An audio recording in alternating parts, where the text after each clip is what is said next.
Okay, ladies and gentlemen, it is 7:15 here. I'm not sure what time it is.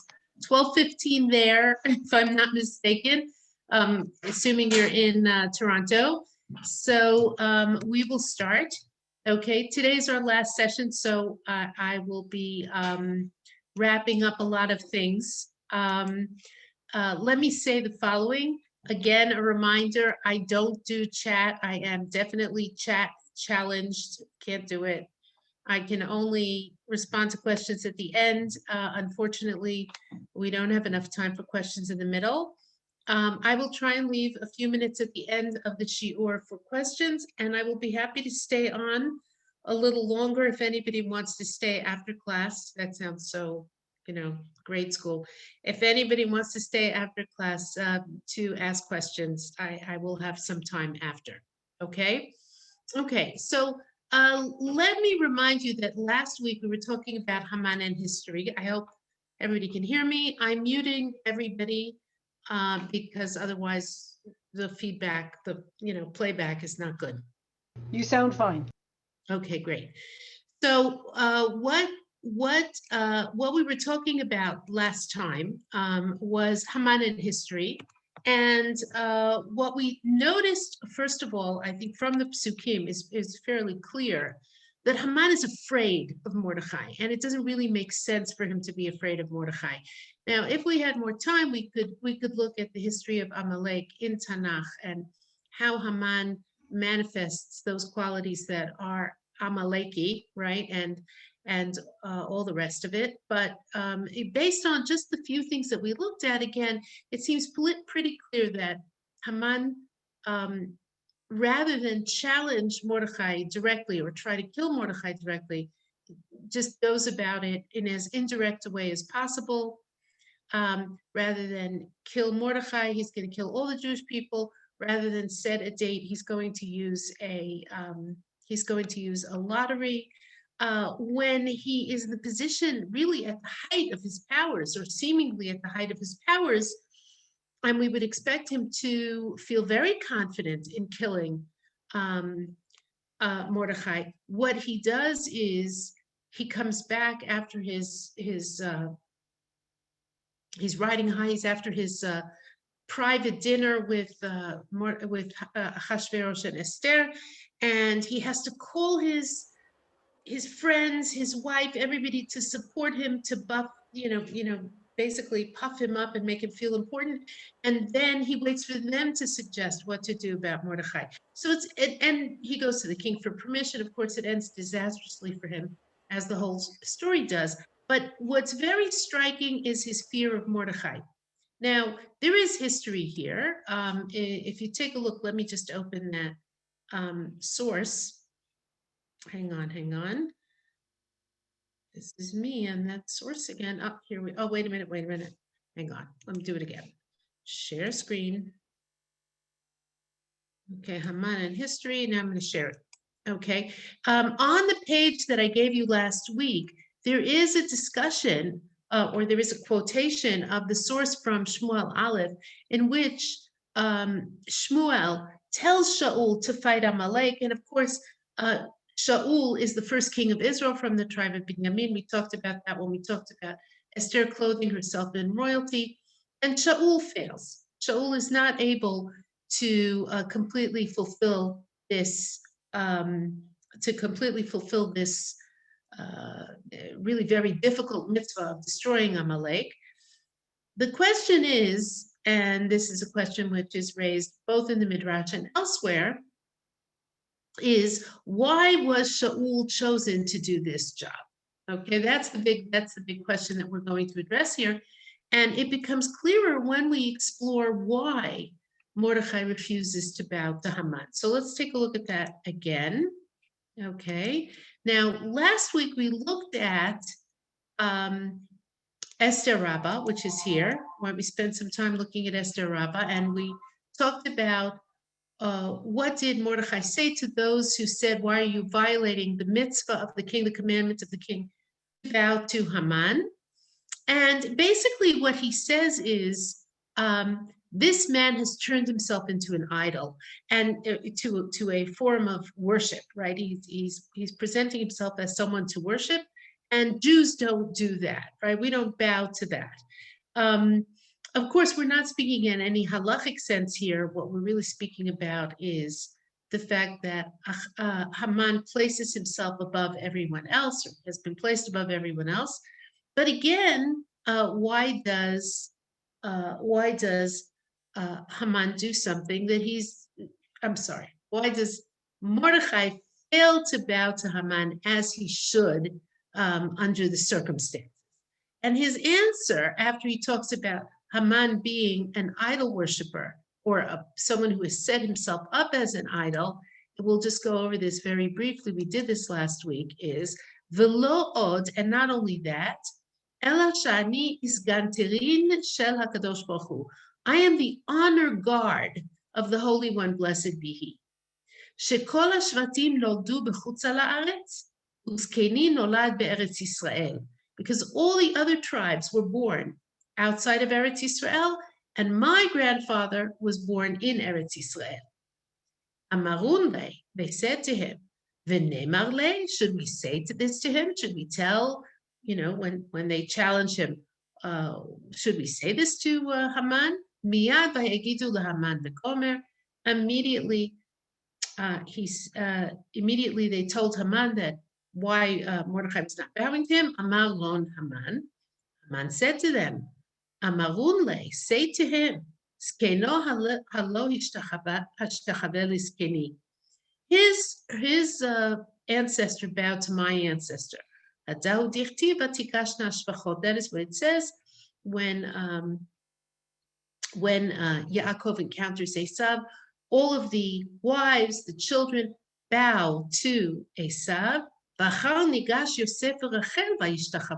And even Yosef and Rachel are the last to bow.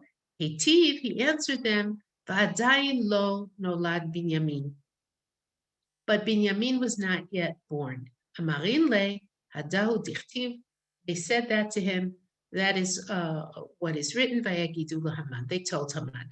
Now, what we're seeing here is that Mordechai's perception of the situation is completely different from everybody else's perception of the situation. He sees himself as like the person holding the line, the only person holding the line. And that's made clearer in another midrash here from Yalkut Shimoni, which you will see. This is where we're really starting today. Midrash says the following. Amar Mordechai said, Ani eini yachol lahachanif larasha hazeh. I cannot flatter this wicked man. Lahachanif means like to suck up to, right? He says, I can't flatter him. And it's very, very interesting. Remember, again, it is the king who has commanded everyone to bow to Haman. She'ani ta'un signon shel melech. I carry the king's standard, the king's banner, the king's symbol. Shene'emar, as it is said in the bracha which Moshe gave to Binyamin, Livinyamin Amar, to Binyamin he said, Yedid Hashem, friend of Hashem, Yishkon lavetach alav. God will dwell securely upon his shoulders. In other words, Binyamin, we're now noticing, is not just the only one who was born in Eretz Yisrael. Binyamin is also the one upon whom the Beit HaMikdash is built. The tribe of Binyamin, the Yerushalayim belongs to Binyamin, and the tribe of Binyamin is the tribe upon which the Beit HaMikdash is built. And it is impossible for me to bow to him.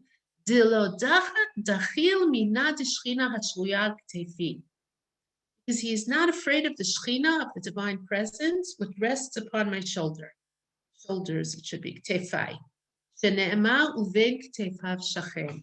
That God rests, as it says, he's the friend of God, and God dwells securely upon him, and he rests between Binyamin's shoulders.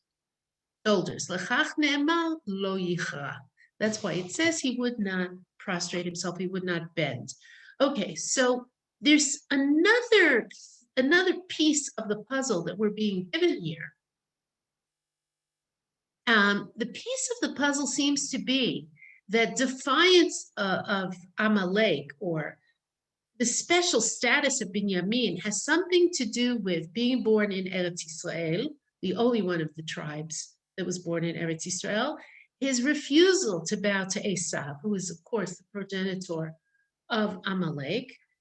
And he says, I can't. If I give in, if I flatter him, if I compromise, even though it's the king's commandment, right? I can't do that. I carry the king's standard. I'm his, if you will, I represent him on earth. And I think here, what we see happening is a kind of a deep and an important understanding of what really enables someone to fight evil. What gives someone power to stand against evil? And the answer is that sometimes you don't compromise. God's dwelling place can only be on the shoulders of the one tribe, of the one person who did not compromise with evil, right? Now, this goes back to an idea in Shmot Yud Zayin, which I suggest you look at, which is the idea that after the battle with Amalek, where Yehoshua goes out and in Exodus 17 and fights against Amalek the first time that they attack them, God says to Moshe, write this down. Remember this. Write it down, right? God says, I will wipe out the memory of Amalek. And he goes on to say, Ki yad al keska, a hand will grasps, if you will, holds on to the throne of God. Milchamal Hashem ba'Amalek midor dor. God's quarrel or fight with Amalek is from generation to generation. As long as Amalek is around, and Amalek clearly represents evil in its most refined form. Frankly, we could spend 4 or 5 sessions just talking about Amalek in Tanakh. What Amalek represents has to be, is the antithesis of what Mordechai wants to be, which is you don't compromise with evil. You don't stand by, you don't let him get away with it. And I'll just add one more piece here, which I think is very, very important, which is the next piece in the Yalkut Shimoni. After Mordechai says, I can't suck up to him. He doesn't respect the Shechina that rests on my shoulders. I can't give in, I can't flatter him. Mordechai has this answer even for those who object. Mordechai lo yichra v'lo yishtachaveh. Mordechai would not bend and would not prostrate himself. Amrulo, hang on. I've been asked to do this, so I'm doing it. Amrulo, they said to him, Heve yodea she'ata matilenu b'cherev. The Jews turn to Mordechai and they say, you should know that you will cause us to fall by the sword. You're provoking a known anti-Semite. You're starting up with Haman. What were you thinking, right? What did you see to nullify the rules of the king? Shani Yehudi, because I'm a Yehudi. And Yehudi already is not a designation of a tribe. Yehudi already means the person who stands against idol worship, the person who stands up to evil. Amrulo, they said to him, B'harei matzinu avotecha shehishtachavu la'avotav. But we find that your fathers bowed to his fathers, shene'emar, vayishtachu arza sheva pa'amim, and Yaakov bowed 7 times to the earth. Amar lehem, he said to them, Binyamin avi b'me'e imo haya. Binyamin, my father, was in his mother's womb, v'lo ishtachava, and he did not bow. Va'ani ben beno, and I am his descendant, shene'emar ish yimini, as it says, I'm a Benjaminite. Ukeshem shelo kara avi, just as my father did not bend, Ach ani eini korea v'lo mishtachaveh. Thus I will not bend and I will not prostrate. Mordechai has to stand out against the vulnerability of people who are in exile, like himself, people who are very, very frightened by the situation in which they find themselves, with the awareness that they are vulnerable. And Mordechai is fighting a different battle. For Mordechai, or arguably it is Mordechai who saves the Jewish people, the axe is going to come down. The question is, can the integrity of Mordechai save them? And that is, in fact, the integrity of Mordechai does save them. Okay, so that's where we get to, that's where we're up to in our, again, we could spend more time on this, but we don't have the time. That's where we got up to in our analysis of this topic. And what I want to say now is that one of the things about Purim that is very clear, and I think is one of the reasons why the mask is sprung up as a Jewish custom, a very long-lived Jewish custom to wear masks on Purim, is that what seems to be the cause of the anti-Semitism, which is Mordechai's refusal to bow, right, is in fact what prevents Haman from winning in the end, right? It looks like Mordechai is at fault, but in fact, Mordechai is saving everybody. God doesn't appear to be present, but he really is present.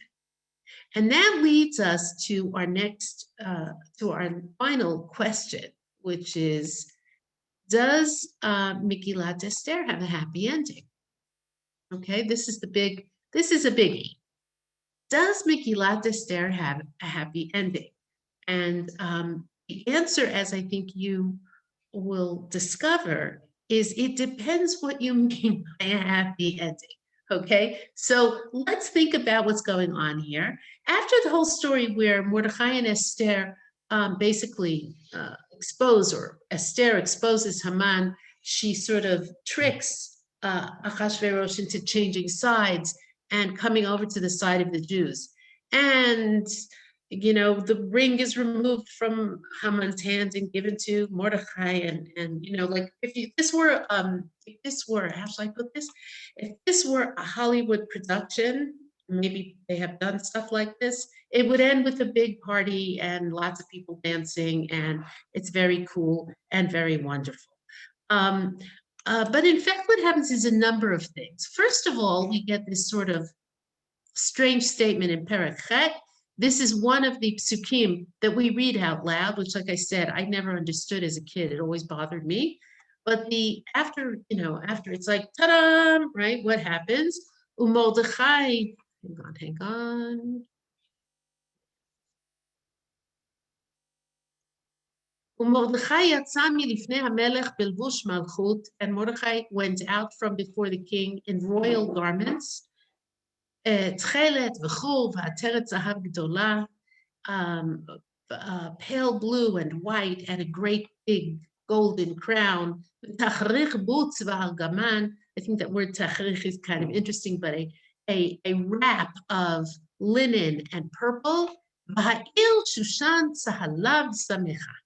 The city Shushan was happy and rejoicing. Okay.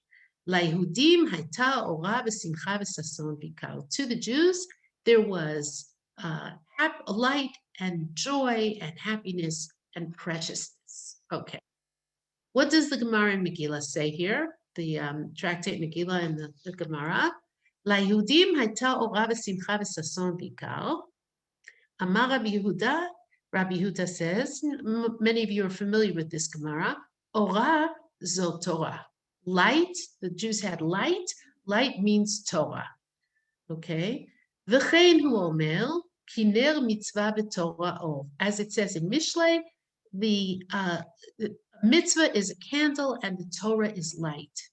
So the Jews had, well, again, for the non-Jewish world, light and joy and happiness and all of that, right? But for the Jewish world, what are we being told?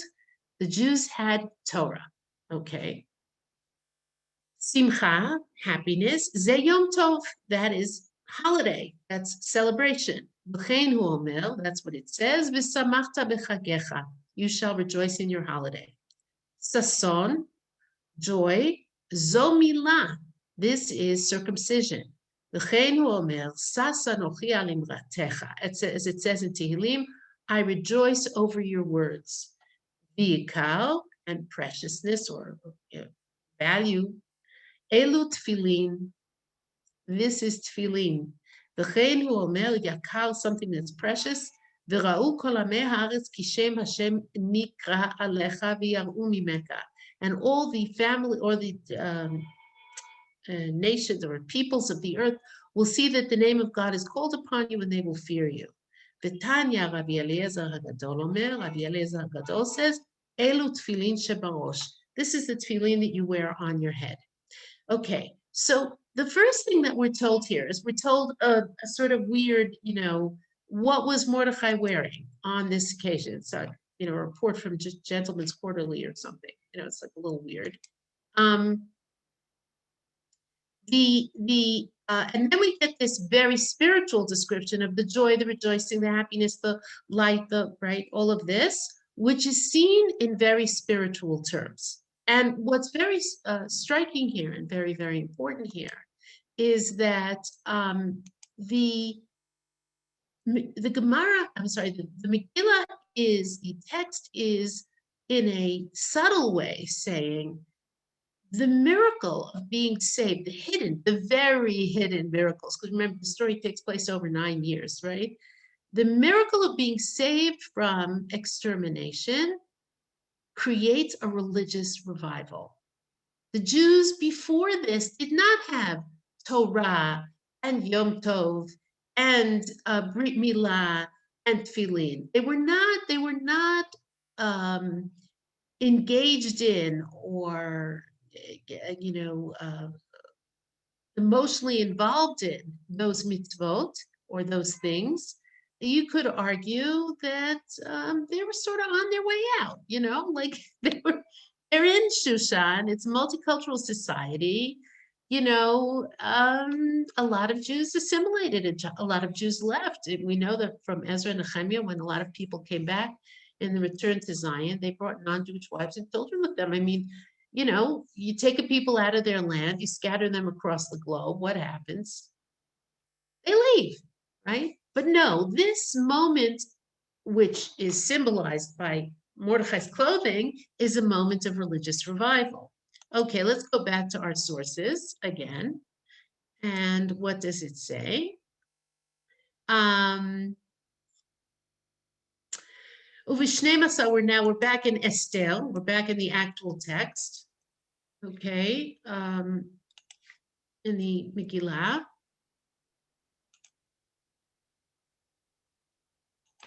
In the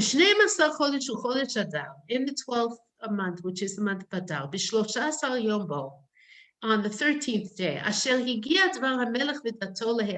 when the word of the king came to be and his law to be done, on the day that the enemies of the Jews had thought or had hoped to rule over them, it was overturned.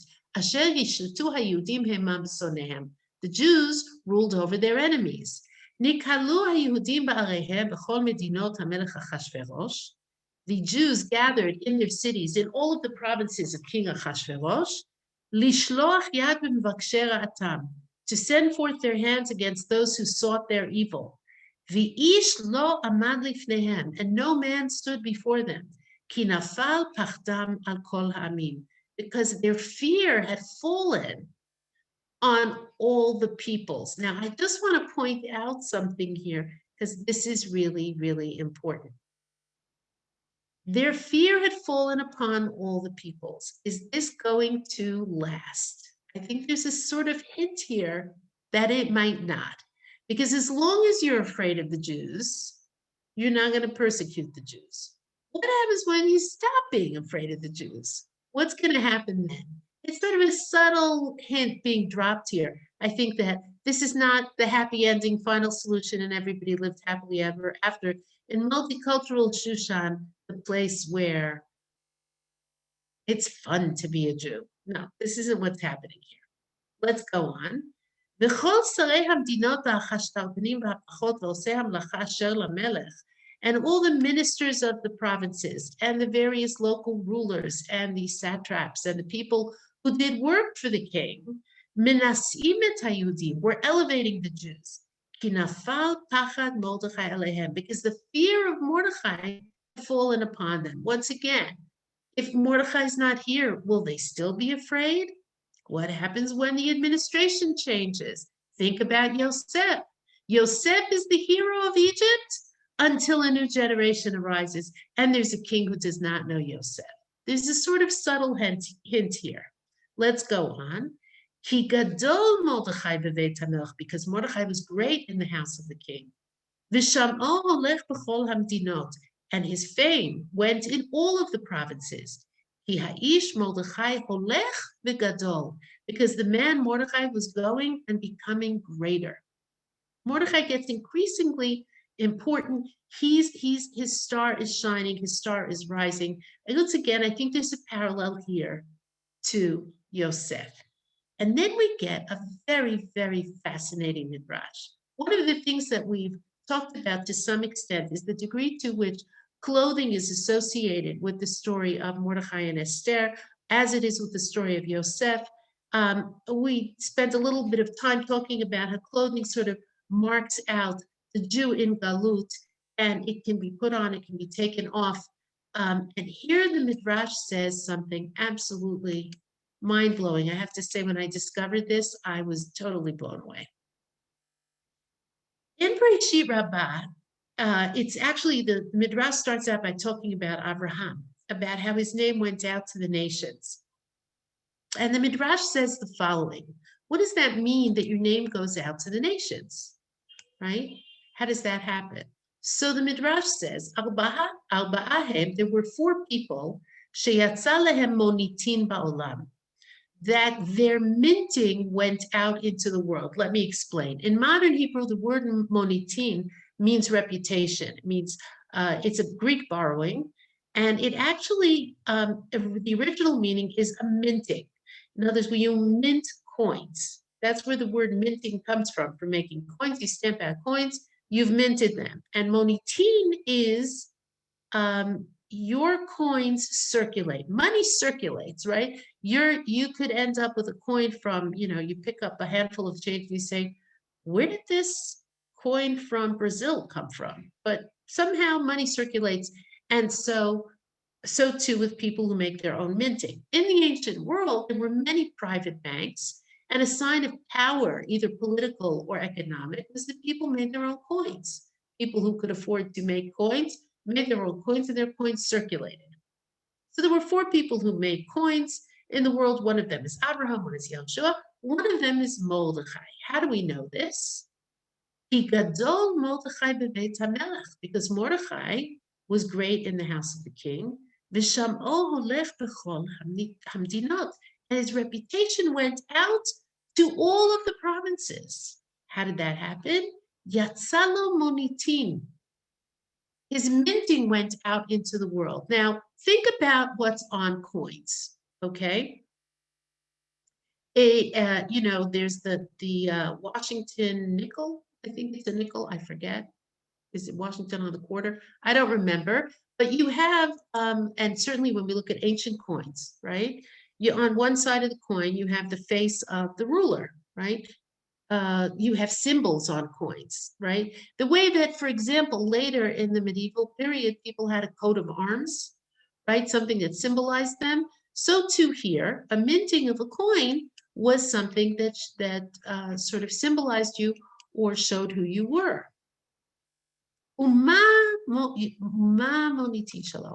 was his minting? What was on Mordechai's coins? Sak va'efer mikan. On one side, it was sackcloth and ashes. Va'ateret zahav mikan. And on the other side, it was a big golden crown. Okay. Do you see where this is going, ladies and gentlemen? Does it have a happy ending, Megillat Esther? Well, not really. It's real life. In real life, what happens to the Jew in exile? What happens to the Jew in Jewish history when he is not a sovereign person on his or her own land? What happens? It's a flip of the coin, right? Sometimes it's a golden crown. Sometimes it's sackcloth and ashes. Sometimes it's... Everybody here? Yes.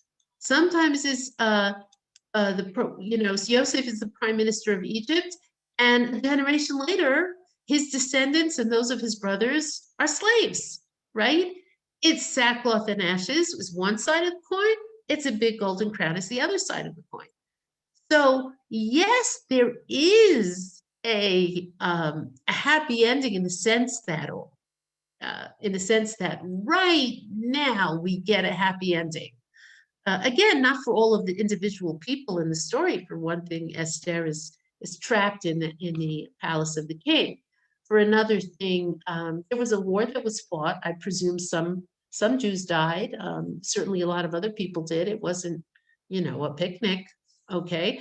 But yes, Mordechai's wearing the cloak. Mordechai is dressed up. Mordechai is royal. Mordechai is the prime minister.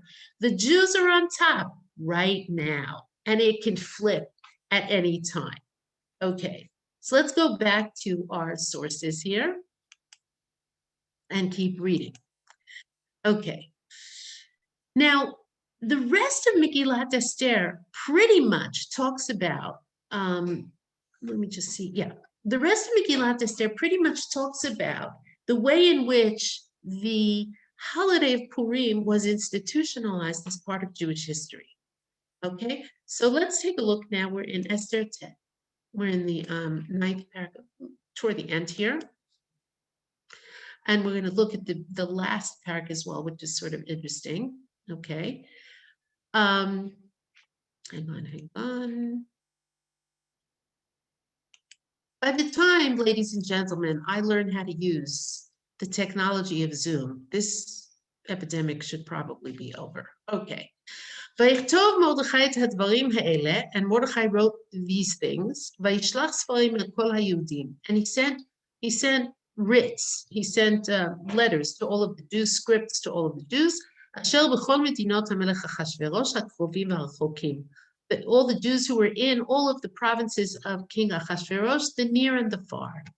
לקיים עליהם להיות עושים את יום 14 לחודש אדר, ואת יום 15 בו בכל שנה ושנה. To fulfill upon themselves to do the 14th day of the month of Adar and the 15th day of Adar every year. In other words, what Mordechai wants to do now is, after the war with the enemies of the Jews, it was a spontaneous celebration. They fought on the 13th, they celebrated on the 14th. The Jews of Shushan continued to fight on the 14th, and they celebrated on the 15th. Mordechai wants to make this official.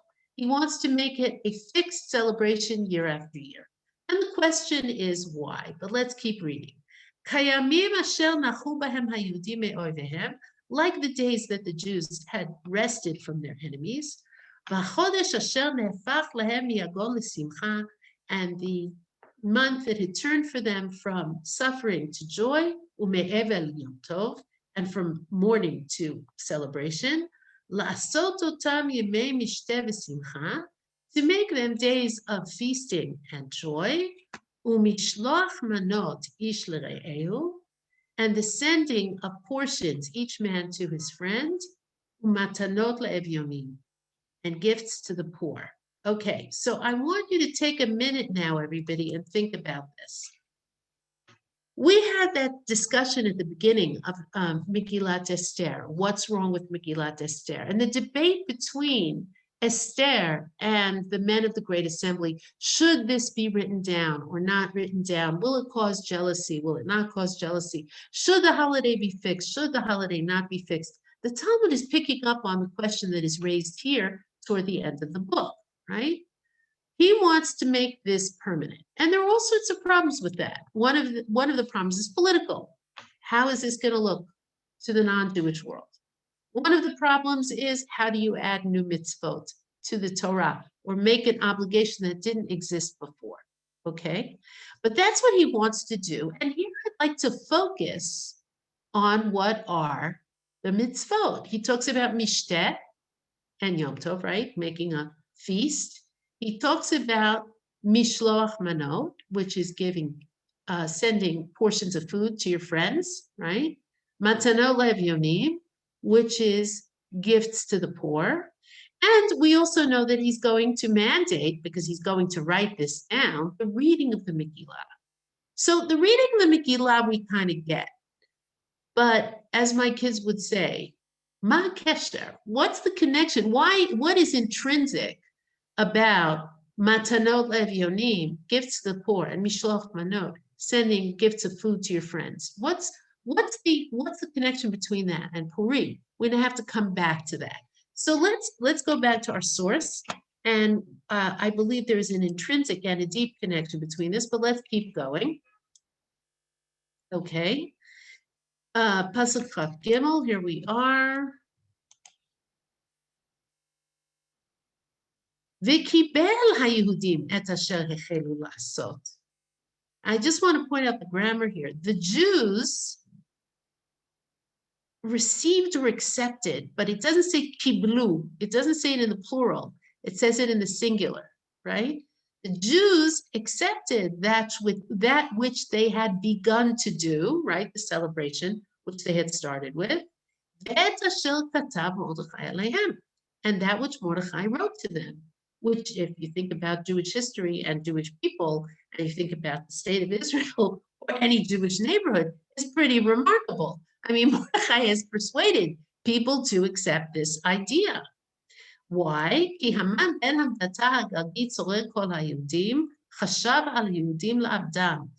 Haman, the son of Hamdatah, the Agagite, the enemy of all the Jews, had thought about the Jews to destroy them.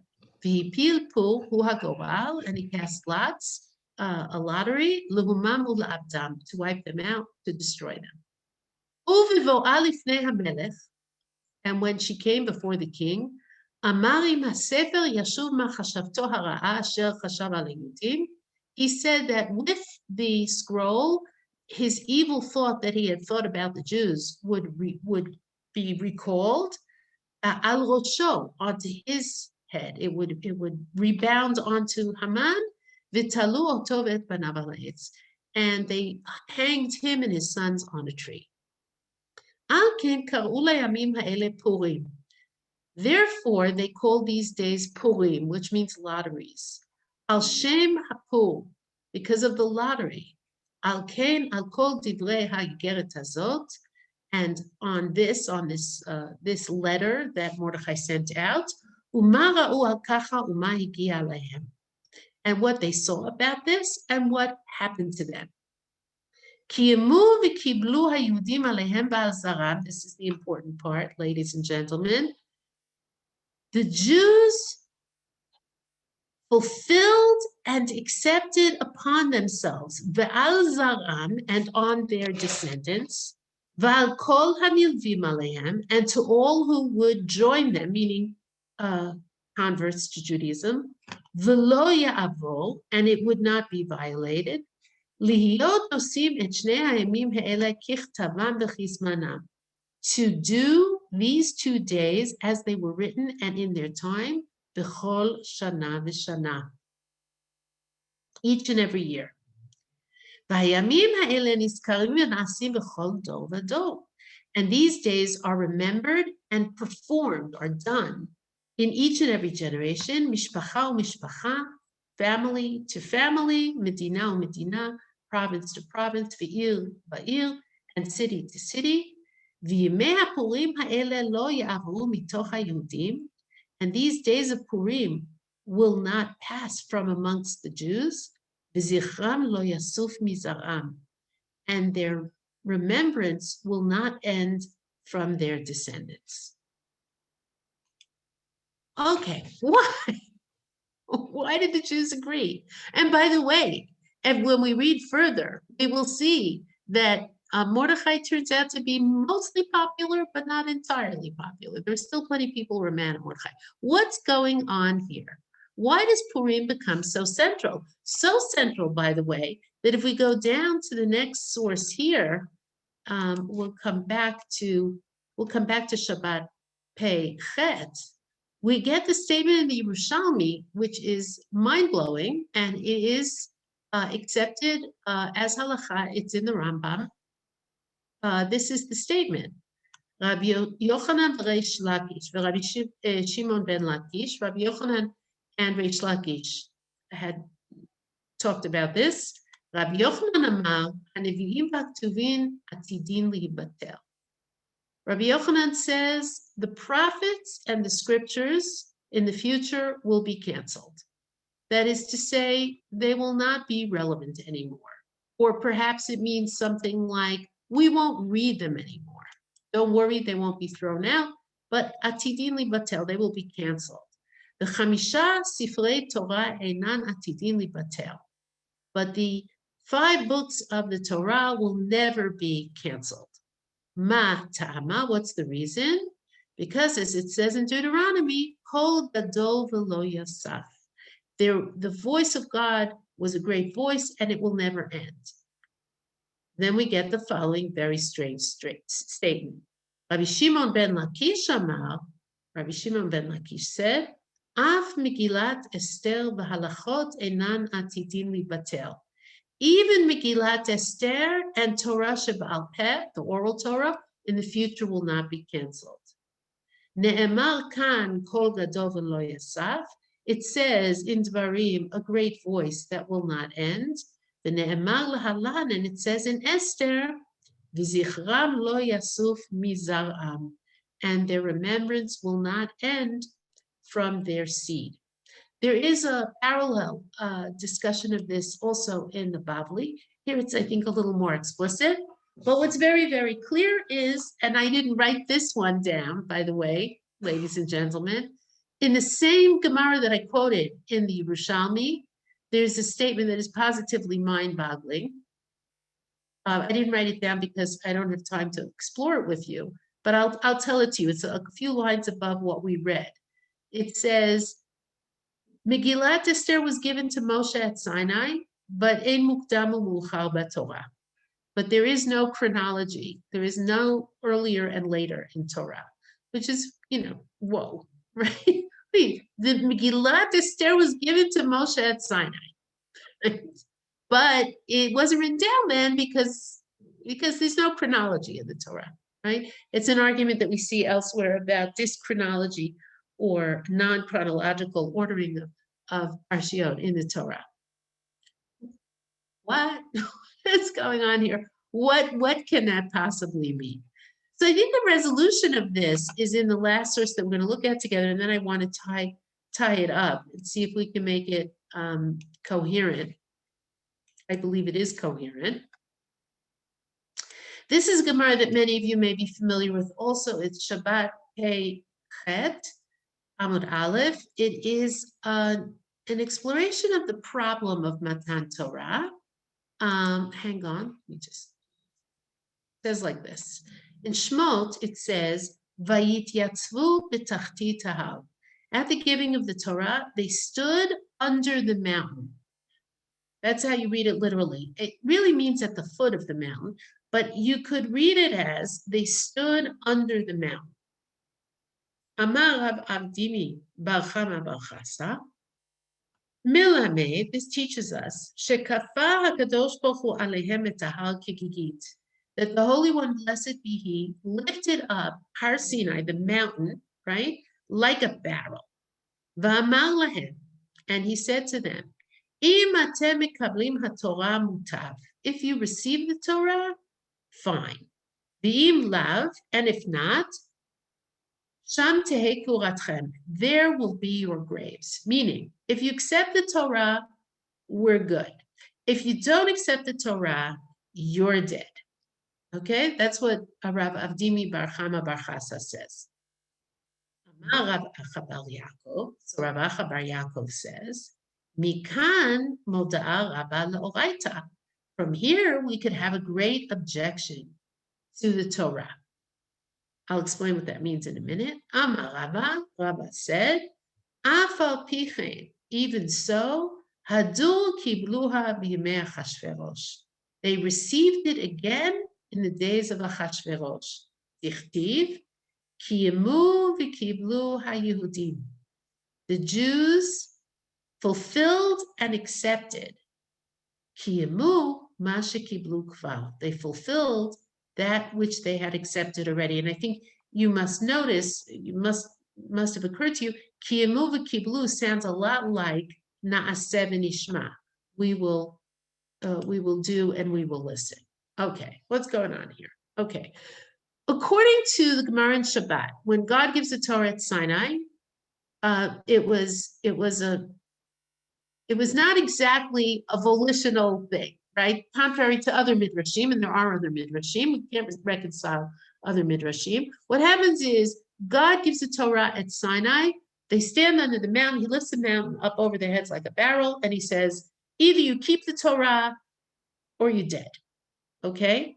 Now, the Maharal Prague has an interesting explanation of this. His explanation goes something like this. He says, at the revelation at Sinai, God was so profoundly manifest. He was so present that you had to be suicidal to deny his presence and to refuse the Torah, right? It's like you can't, if God were to appear suddenly on this screen and we could really see and know that he was God, anything he'd tell us to do, we would have to do, right? I think there are other ways to look at this as well. Let's say they refuse the Torah. They're standing at Sinai. They've left Egypt. What are they going to do? Go back? They're slaves. God says, here's the Torah. What are they going to say? No, right? In other words, what happens at Sinai is there's a profound and dramatic and awe-inspiring experience that takes away their volition, their free will, their ability to say no. Okay, 15 minutes later, by the way, what do we get? The sin of the golden calf, which tells you what happens when you spring something on someone who's not ready, among other things, but okay. What does the Gemara then say? Well, then we have a great objection to the Torah. Let's say I say to you, I want you to buy my house for $1 million. And you say, well, I don't want to buy your house for $1 million. And I say, well, see this gun? You're going to buy my house for $1 million. And you sign the contract. What will any court say about that contract? It's void. You can throw it out. Anything signed under duress does not, it has no validity, right? That's the objection that we could have to the Torah. Excuse me, God, right?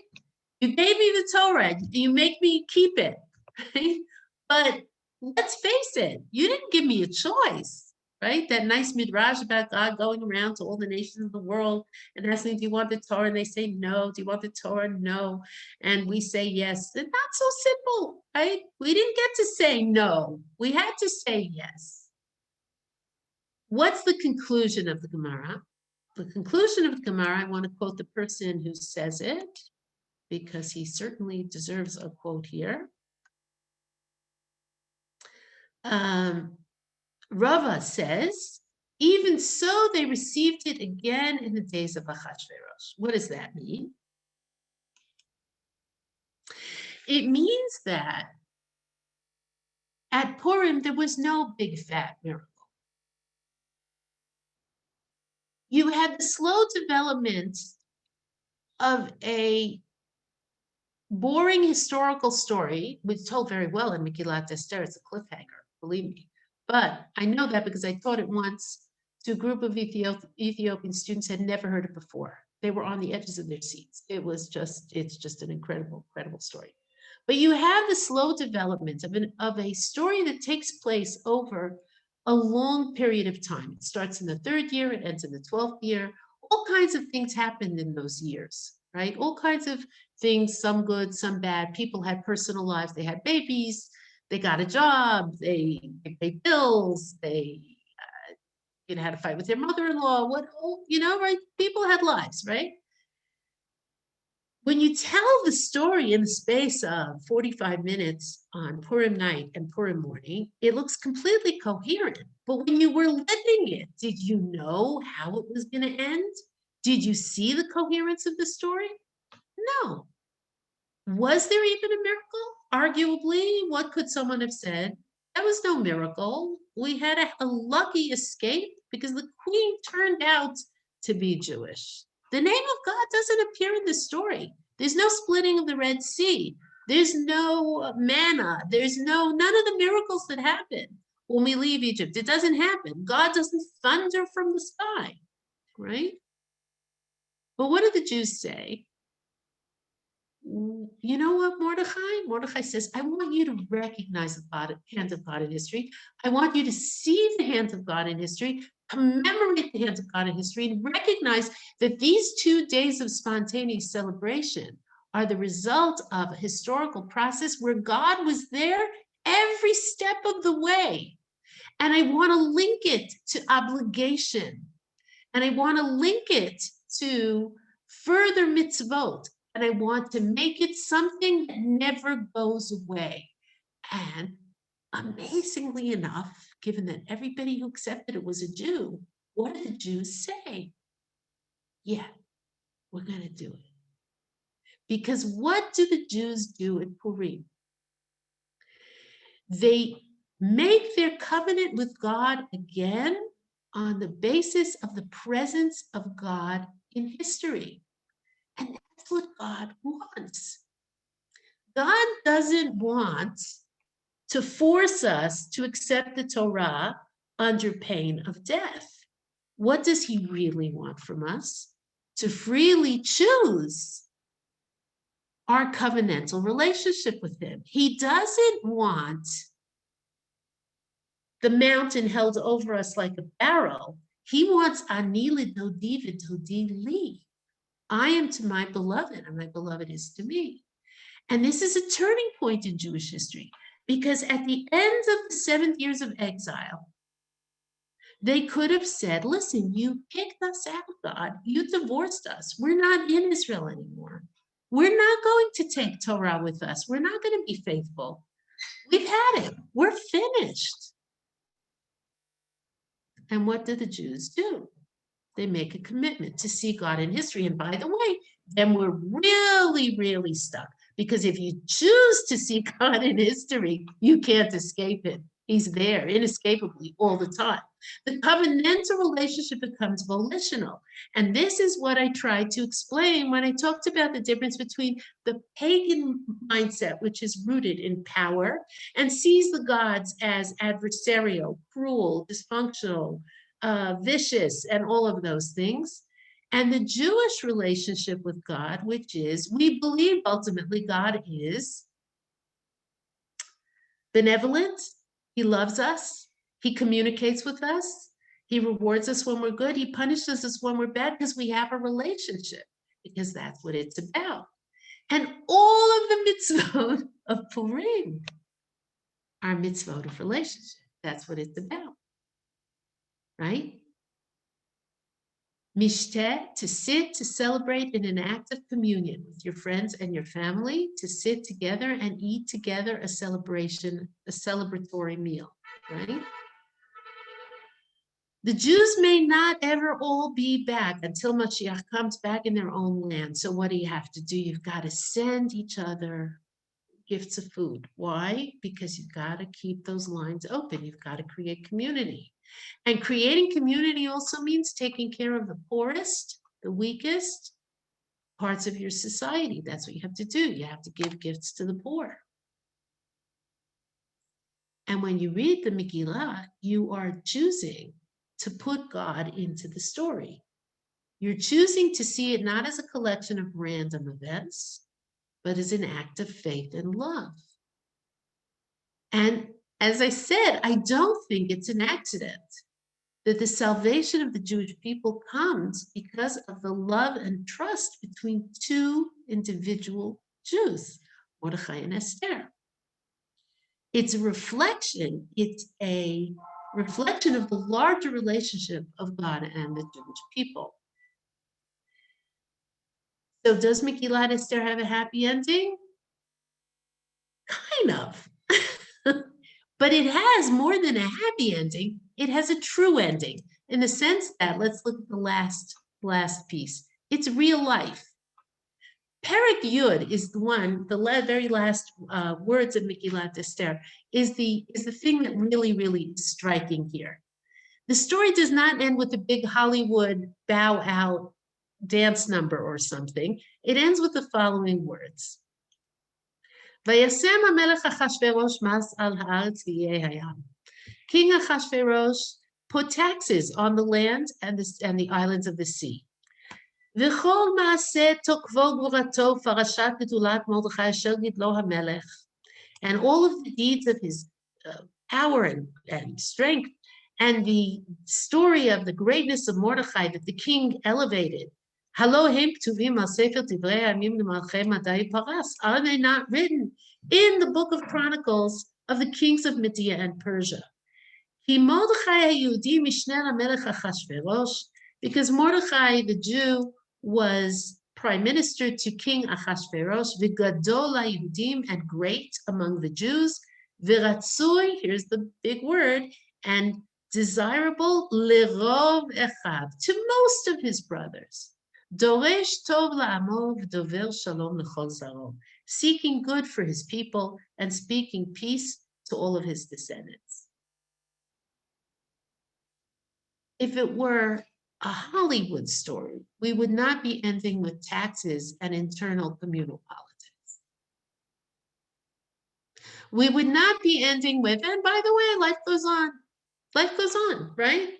You want to know more about this story? Well, Achashverosh continued to be king, and he did this, and he did that, and he made taxes, and he built roads, or he failed to build roads, or he wasted your tax money, or whatever, like that's life, right? And Mordechai, well, Mordechai is the hero, but in the real world, heroes get a lot of criticism too, and he got criticized. Rashi explains Sanhedrin, some of the members of Sanhedrin withdrew themselves from him basically because he neglected Torah study in favor of politics. Okay? It's tough to be the leader of the Jewish people. But what Megillat says, and we don't know. We do know. We know that after the Purim story, there were good times for the Jews, and there were bad times for the Jews, and there were people who were assistant secretary of state, and there were people who got thrown out on their ear. And for every, tzaddik, there's also a Jeffrey Epstein and, anti-Semitism for every lover of the Jews. And there's going to be persecution and lo aleinu. I mean, we could list it, right? Hitler, Stalin, we can go on and on and on. Is it a happy ending? Sometimes it's a golden crown.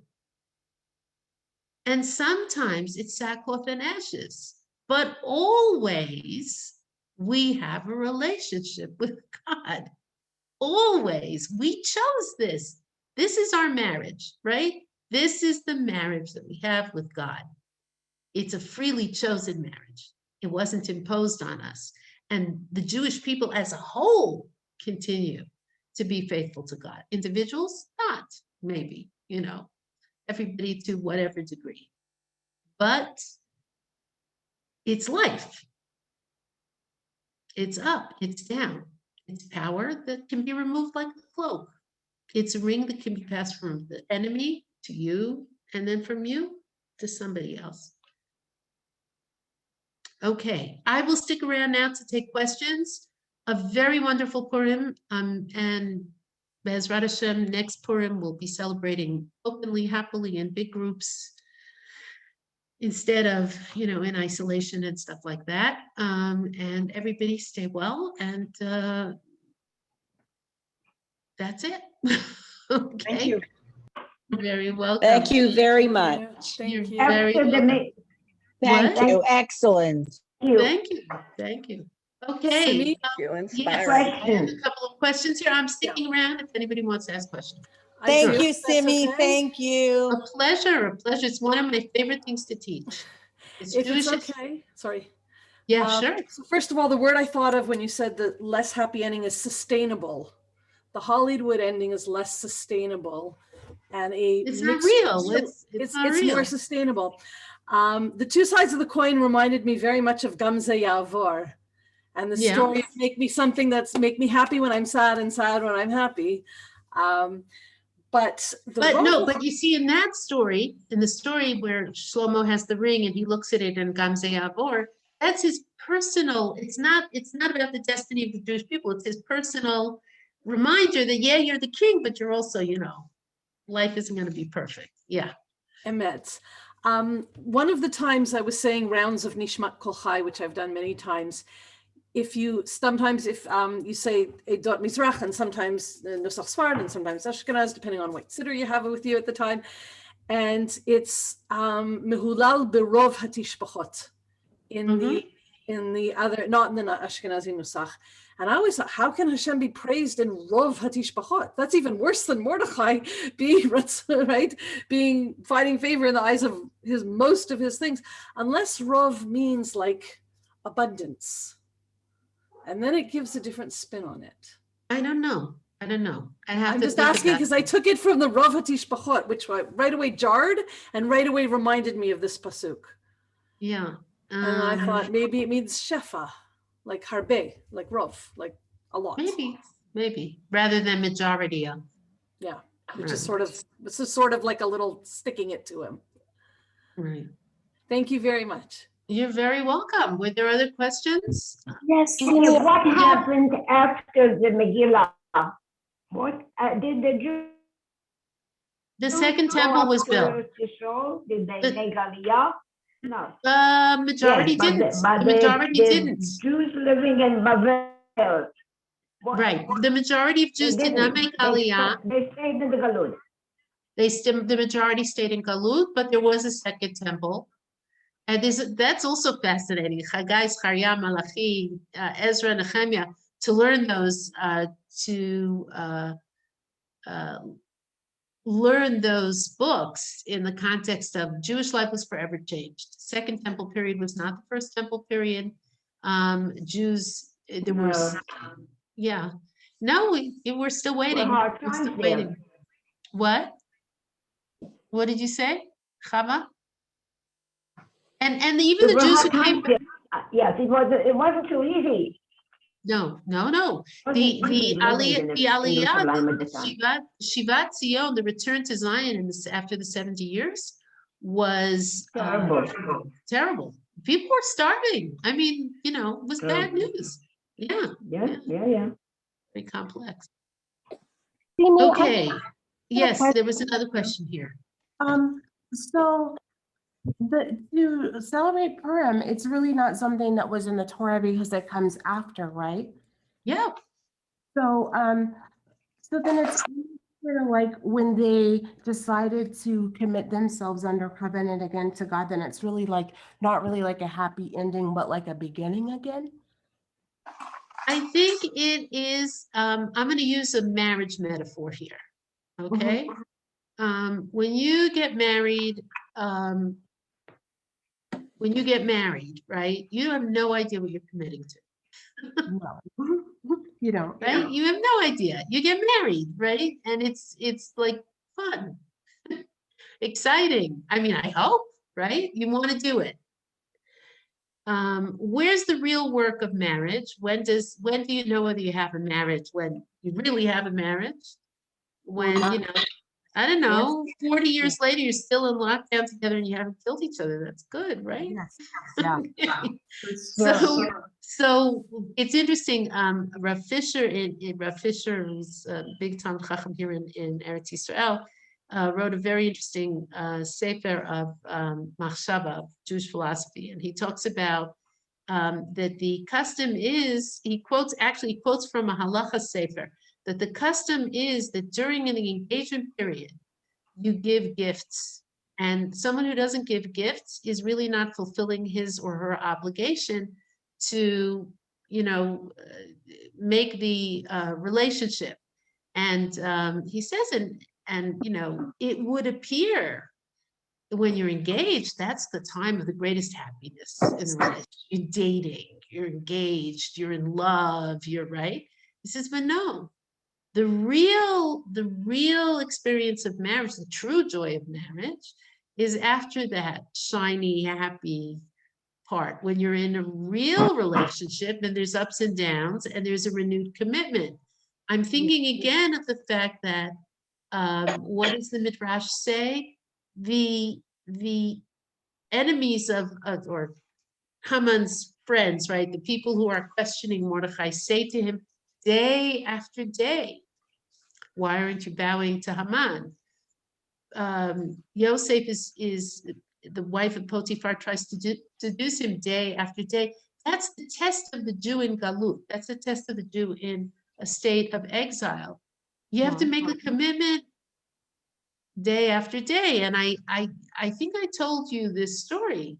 My father, when he came to America, after he was a Holocaust survivor after the war, every week he had to decide whether he's going to keep Shabbat or not. He would get fired every Friday. He'd start working on Monday, he'd say, I can't come in on Saturday. I'll make up the hours. I'll do whatever you want. Please don't fire me. And the boss would say, I'm sorry, we work on Saturday. And every week he had to decide, will I keep Shabbat? Will I not keep Shabbat? I have 2 children to feed. I wasn't born yet, my older sister and my older brother. But again, that's the test. Is the commitment like a real commitment or not? And I think that's the difference between Matan Torah and Purim. That is the difference between Matan Torah and Purim. Right. Did I answer your question or no? Very Go ahead. much. I just had a quick one about when you in the it was like Talmud or whatever about they rested from the enemy, the Jews rested from them. Rested from fighting, meaning rested from fighting. Okay, It was a war. It was a war. Yes, okay, that's what I wanted to know. Thank you for clarifying. This has been wonderful. You're a beautiful teacher. Thank you. Learned so Thank much. you. It's been an honor. Thank you. Thank you. Annie, yeah, you have a question? Thank you. I wanted to ask you, here in Canada, according to the Rabbinical Assembly of Canada, America, whatever, we're going to be listening to the Megillah on Zoom. What's happening in Israel? Are they giving permission for that? I think it depends who you ask, like everywhere. I mean, look, a lot of people are arranging very small readings. Some people are going to hear it, I assume, on Zoom. Some people are going to read for themselves. Outdoors also. Outdoors reading if there's no rain, yeah. Look, Yes. I'm not a rabbi. This is one of the nice things about It's being here in minus Israel is- 20. It's minus 20. We're not going outdoors here in Ottawa. No, so presumably they will find a way to make reading possible, whether it's Zoom or something else. Thank God I'm not a rabbi and I just ask my husband tells me what to do and I'm fine with I wanted to tell you my favorite part of all your sessions. They were all wonderful. Thank But you. when you explained that Esther donned royalty, and that hit me so well. And my granddaughter's becoming bat mitzvah this Wednesday night and Thursday, fast of Esther. That's And wonderful. that's what I'm going to talk to her about when I see her on Zoom. I'm going to talk to her about that phrase. And in a way, we're all royalty because we're all daughters of Hashem. So That's right.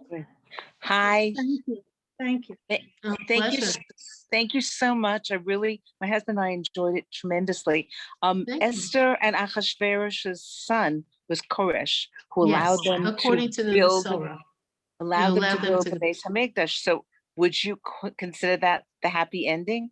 That he was No. Jewish? You wouldn't? Let's put it this way. He allows them to build a Beit HaMikdash. No, he was Daryavesh, actually. He wasn't Koresh. All right. Daryavesh, Darius, who allows them to build a Beit HaMikdash. It's a happy ending in the sense that they were allowed to build a Beit HaMikdash. It is a tragedy that it had to happen this way. Let's put it this way. Is Jewish history a happy ending? It will be. Baruch Hashem, we're waiting. We're waiting. It's going to be a it- very happy ending. Baruch Bezrat Hashem, but right now Jewish history is a profound process of commitment and work and love and sacrifice that is noble and magnificent. Happy isn't big enough a word for it. I think happy is too Hollywood. You know what I Yemot mean? HaMashiach is going to be amazing, and it's coming. Yes, It's coming as very, very Hashem. quickly. That's what we diamond for every day. But till it comes, we have to hold on. Right. And I Thank you. think It was that- wonderful. But I just you. thought, this child was Jewish. And the Yes. fact that he identified with his mother's religion and was able to be kind. And I thought that was the happy part, Yes, except that the tragic part is his children weren't Jewish, He right? wasn't Jewish. The entire matrilineal descent was later because Well, during no, that time, I really don't, I don't want to, I don't want to, residential. It was he lived. He did not. It was not modern. And okay, to- so I'd rather not get into that. It's not a subject about which I know a great deal, but even if we say that Darius was Jewish, his children weren't Jewish, even if we say he was Jewish, right? Whether we say he was Jewish or not, Esther did not merit Jewish children, a continuation of her lineage. She is immortalized in Jewish history. That's, I think Yeah. the hardest thing was the fact that when Mordechai said that you have to go to the king, she wasn't an anus anymore. And if she was married to him, she had at that point had to give up all claims to Mordechai.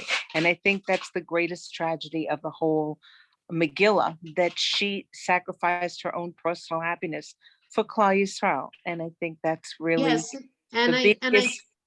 I think also though that it's important to realize that pretty much her life was over the minute she was taken to the king's. Right. She would never have been able to go home anyway. Right. That's true. That's the personal sacrifice. It was wonderful. I loved it. It was you. really, really special. Thank you Thank so you. much. Are you teaching more things or? I don't know. You have to ask Rabbi Kelman. Baruch Hashem. Have a wonderful Okay. Yom Tov. Happy, You healthy, too, and everybody. Thank you. Yeah, Thank you stay so well, much. everybody. Stay well. Be well. Okay. Okay.